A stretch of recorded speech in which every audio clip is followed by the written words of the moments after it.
Let's talk about the mechanics of a video game and the story of a video game and how they are related or not related to each other.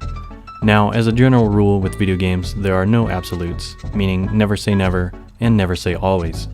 As soon as you establish a rule in video games, it seems some game comes out of nowhere and turns those rules upside down.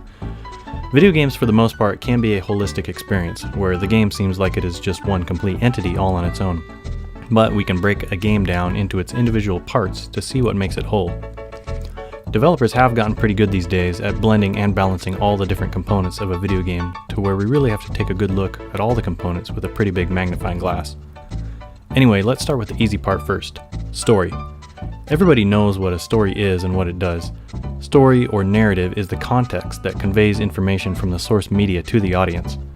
Story, even though it has been around much longer than video games, has had a much tougher time than mechanics when it comes to proper execution of a cohesive and well-developed game. There has been a major shift in games that want to tell a story though, and getting it right can definitely make or break the player's experience. Now, mechanics. People a lot of times just see the controls as the mechanics, but mechanics are much more than that. Mechanics can be the time limit in Mario Bros., or the leveling system in an RPG, or even the amount of lives you get. Mechanics are the tools and the rules that are used in the game you are playing, which provide gameplay. Sometimes you will hear the term core mechanics. Core mechanics are what determine the overall type of gameplay. A core mechanic in Mario Bros. Would be jumping. The game as it is designed would not be playable without jumping or platforming. A secondary mechanic could be coin collecting. If you didn't collect a single coin in Mario, it wouldn't affect your overall gameplay, as long as you didn't need the coins to replenish lost lives. So how do story and mechanics fit together? Believe it or not, mechanics can actually tell a story, but they don't always have to. To make this easy, we can identify and then compare and contrast story and mechanics-based games.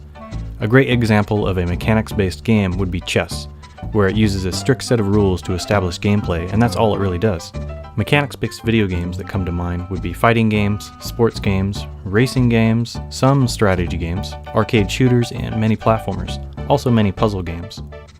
For story-based games, we can look at RPGs, action games, adventure games, stealth, survival horror, and the newer interactive dramas like Heavy Rain.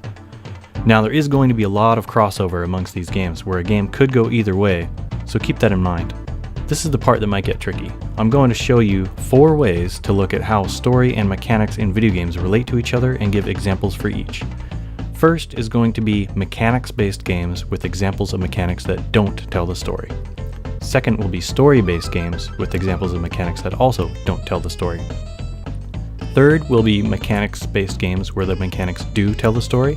And finally, fourth will be story-based games with mechanics that also do tell the story.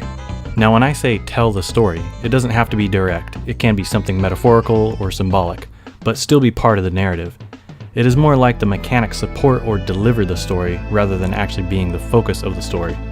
Also keep in mind, some mechanics can tell and not tell the story in the same game, depending on the situation, and I will go over that as well. First, for mechanics-based games that have mechanics that don't tell the story, it's a little hard to pin down concrete examples because mechanics-based games usually don't have much of a story anyway, if at all. I could try to use Pong or Tetris or a racing or sports game as an example, but there's not really a story element to work with.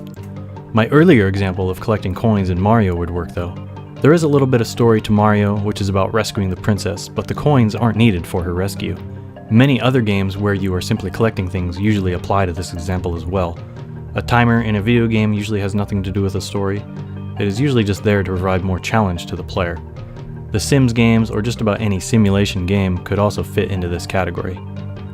Second, for examples of story games that have mechanics that don't tell a story, we can look at games like the Silent Hill games.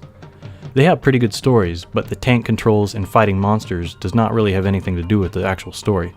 Solving the puzzles to uncover mysteries does, however. Another good example could be Final Fantasy VII and its turn-based combat. Taking turns does not reflect anything that has to do with stopping the end of the world or even the personalities of the characters. I don't think Cloud and his crew are just being nice and giving the enemy a chance for some free hits. A lot of times if the mechanics don't go with the story, it can be distracting or detracting to your experience. Many people can have a break in immersion where an unfitting mechanic can expose plot holes or character flaws, such as being allowed to shoot innocent people without consequence when you were supposed to be the good guy. This is actually called ludonarrative dissonance. And anything that might be considered anachronistic might also cause the same problem, where a weapon or item given to you does not fit within the time period that the game is placed in. I will talk more about these subjects in a follow-up video. Third, we have mechanics-based games that have story elements told through their mechanics.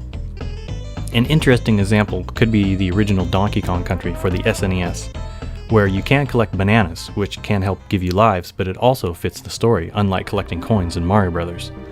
The background story to Donkey Kong Country is that all of Donkey Kong's bananas are stolen by the bad guys, and Donkey Kong is out to get them back. So, by collecting them, you are following along with the theme of the game. Other games could be Pokemon, Portal, or Papers, Please. I don't know why I ended up with so many P's, but that's what came to mind. In Pokemon, you catch, train, and compete in battles with Pokemons, and this is basically the running story of the Pokemon universe.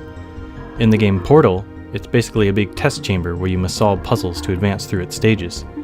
You use a device that creates portals to solve the stage's tests, and simply by making use of the portal mechanics throughout the stage, you are in turn telling the story of you making your way through the test chamber, and you uncover clues to the story as you progress through the game.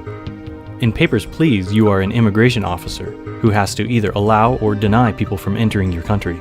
Your actions can be a virtual telling of your own story, and there are multiple endings based on how you play the game. Fourth is my favorite. We have story games where mechanics can actually tell the story. In the new Tomb Raider, Lara starts off in the game as a weaker character with low confidence, not really any combat skills. Lara and you, the player, have to play things a lot safer and try to avoid conflict. As you progress through the game, you acquire new and stronger weapons, and you learn new survival and fighting skills. While this is happening, there is a mechanic that uses a skill tree and weapons tree that you grow, and at the same time, Lara's character and personality changes throughout the game. By the time you fill up your skills and weapons trees, Lara becomes a battle-hardened warrior that holds nothing back and is out for blood.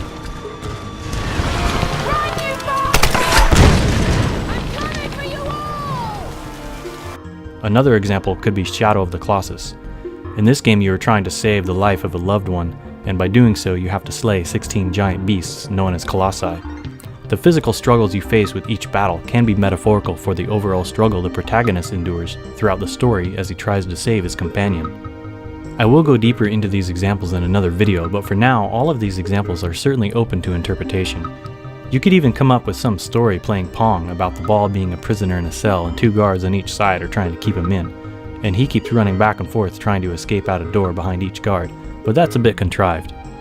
Remember that there is going to be some crossover where a game will fit into more than one example from the 4 categories, as I described. And sometimes a game mechanic will and will not fit a story. A puzzle game where you solve puzzles to piece together a mystery in the story one time and solve a puzzle for a trivial prize another time can go either way. So the next time you're playing a game, take a second to think about what you're doing exactly and why you're doing it, whether you are farming for experience points or crouch jumping. Wow, you're not going to believe it. I figured it out. Thank you to my Twitter followers. This game has a bugged jumping mechanic. What you need to do is jump, and while you're jumping, crouch. And if you crouch while you're jumping, you can actually do some jumps. See, I just did it. I jumped and crouched mid-jump, and it worked. What the f? Think about the tools and the rules and how they fit into your game on their own and within the story, or even with your customized character or any optional choices you are given. You might find out that you want to take the story a little more seriously, or you might appreciate a mechanic you thought didn't have much purpose. Anyway, I hope you learned something and enjoyed this video. Thank you for watching.